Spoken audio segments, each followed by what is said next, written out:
أعوذ بالله من الشيطان الرجيم. بسم الله الرحمن الرحيم. إن الذين توفاهم الملائكة ظالمي أنفسهم قالوا فيم كنتم؟ قالوا كنا مستضعفين في الأرض.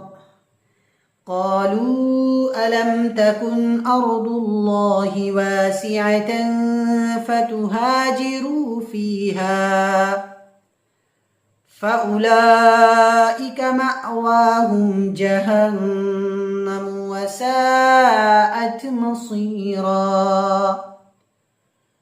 إلا المستضعفين من الرجال والنساء والولدان لا يستطيعون حيلة ولا يهتدون سبيلا فأولئك عسى الله أن يعفو عنهم وكان الله عفوا غفورا. ومن يهاجر في سبيل الله يجد في الأرض مراغما كثيرا وسعة. ومن يخرج من بيته مهاجرا إلى الله ورسوله ثم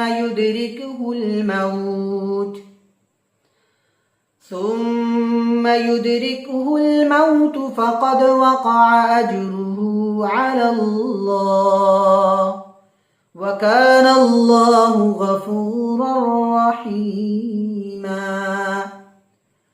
وإذا ضربتم في الأرض فليس عليكم جناح أن تقصروا من الصلاة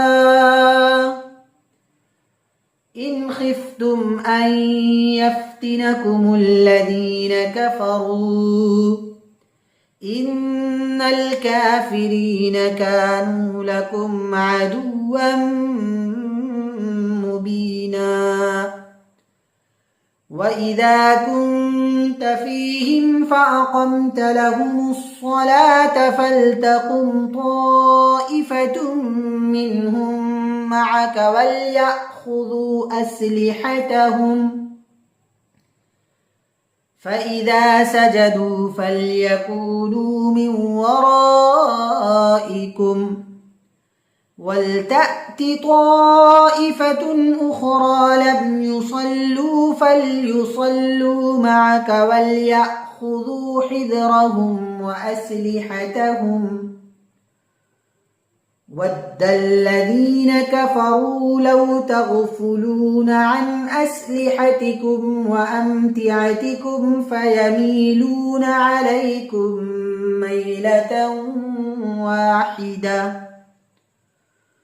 ولا جناح عليكم إن كان بكم أذى من مطر أو كنتم مرضى أن تضعوا أسلحتكم وخذوا حذركم إن الله أعد للكافرين عذابا مهينا.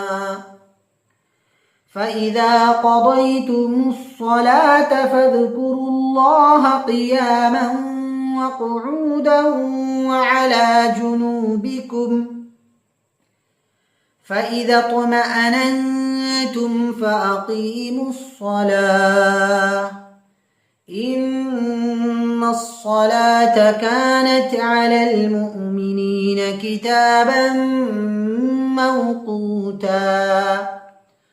ولا تهنوا في ابتغاء القوم إن تكونوا تألمون فإنهم يألمون كما تألمون وترجون من الله ما لا يرجون وكان الله عليما حكيما صدق الله العظيم